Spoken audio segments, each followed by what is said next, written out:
Le ministre américain de la Justice, Jeff Sessions, a fait l'objet d'une audition mardi au Sénat dans cette affaire de possible collusion entre l'équipe de campagne de Donald Trump et la Russie. Une audition qui intervient quelques jours seulement après celle de James Comey, ancien directeur de la police fédérale américaine. Le nuage russe, comme Donald Trump l'aurait lui-même appelé selon James Comey, a mis la Maison-Blanche sur le pied de guerre. Le président américain continue de clamer son innocence, mais plusieurs enquêtes sont en cours. À la Maison-Blanche, avec à ses côtés le président de la Roumanie, c'est un Donald Trump défiant qui a répondu au tourbillon d'allégations découlant du témoignage de James Comey la veille. Pas de collusion, pas d'obstruction. C'est le responsable des fuites.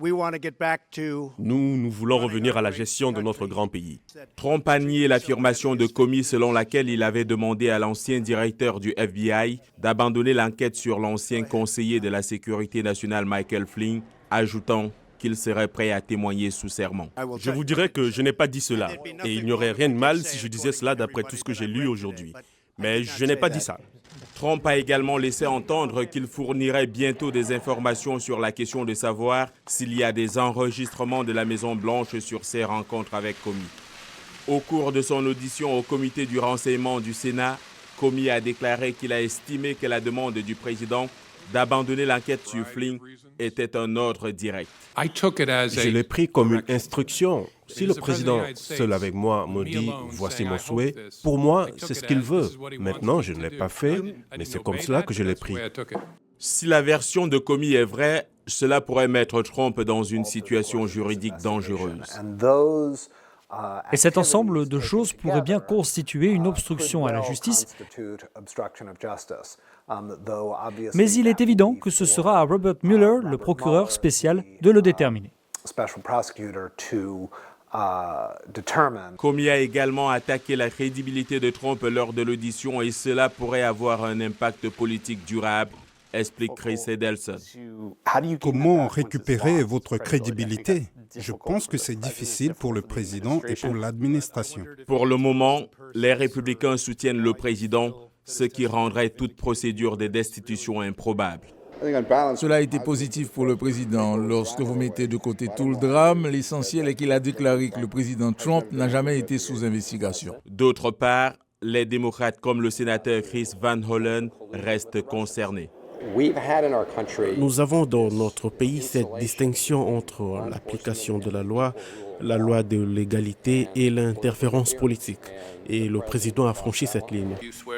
L'enquête sur la Russie, maintenant dirigée par le conseiller spécial Mueller, devrait continuer indéfiniment. Mardi, le ministre américain de la Justice, Jeff Sessions, a dénoncé comme un mensonge détestable l'idée qu'il aurait pu être de connivence avec le gouvernement russe lors d'une audition au Sénat, où ses souvenirs ont parfois semblé en décalage avec ceux de l'ex-chef du FBI, James Comey. Éminence grise et très proche fidèle de Donald Trump, Jeff Sessions s'est recusé il y a quelques semaines dans cette enquête sur la Russie qui empoisonne aujourd'hui la Maison-Blanche. Pour autant, certains le soupçonnent d'avoir continué en coulisses à tirer des ficelles, notamment en recommandant le renvoi en mai dernier de James Comey.